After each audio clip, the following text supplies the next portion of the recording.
श्री गणेशाय नमः।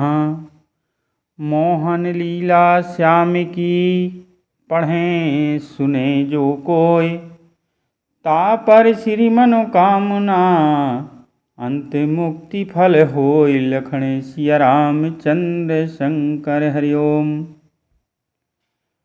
प्रिय भक्तगण, कल की कथा में हिरण्याकशिपु ने प्रहलाद को मारने के बहुत प्रयास किया, लेकिन वह अपने कृत्य पर असफल रहा।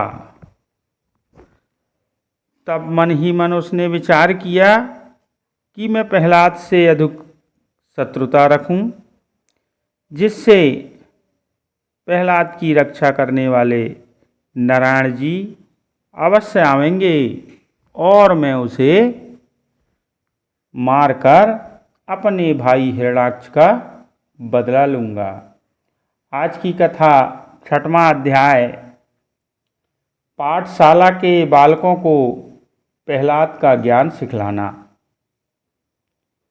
प्रहलाद ने जो अपने गुरुकुल आश्रम में जितने भी बालक थे निकट बुला करके कहा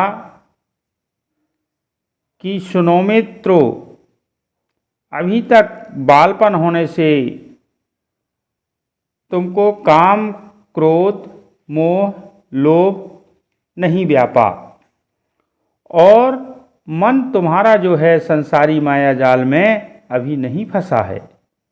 इसलिए तुम जिस बात पर चित्त अपना लगाओगे वह कामना तुम्हें जो है तुरंत प्राप्त हो सकती है।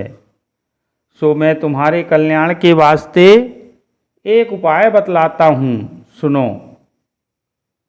सभी ने मन अपना परमेश्वर के ध्यान में लगाओ व इस बात का विश्वास मानो कि मनुष्य संसारी तृष्णा रखने व स्त्री व पुत्र व धन का मोह करने से सदा दुखी रहकर जन्म व मरण से नहीं छूटता व इसी कारण हरि चरणों में प्रेम नहीं होता। वह परमेश्वर से विमुख रहने व जन्म अपना वृथा खोने वाला मनुष्य अवश्य नरक भोगता है। इसलिए तुम्हें भी हरि भजन व स्मरण करना उचित है। संसारी जाल में फंसना नहीं चाहिए। परमेश्वर को पहचानो व हरि भजन करो।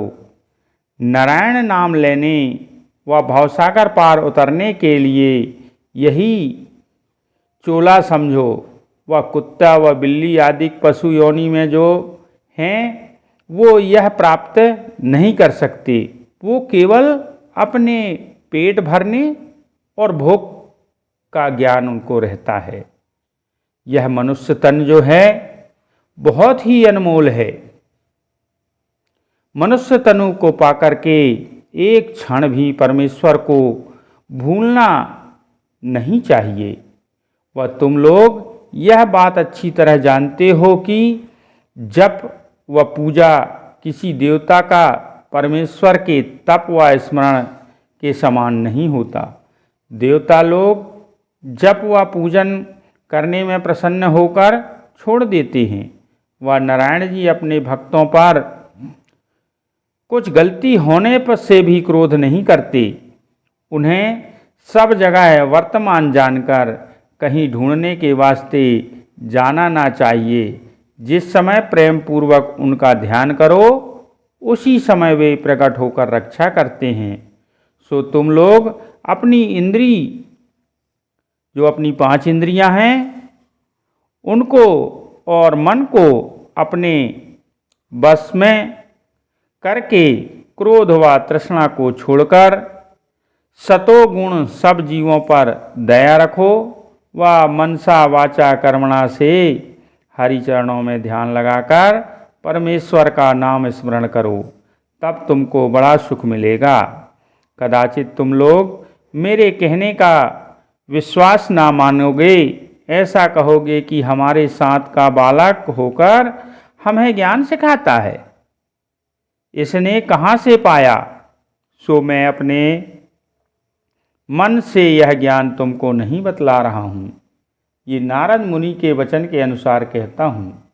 यह बात सुनकर लड़कों ने कहा कि हे प्रहलाद, अभी हम लोग बालक हैं, वृद्धापन में परमेश्वर का भजन व स्मरण कर लेंगे।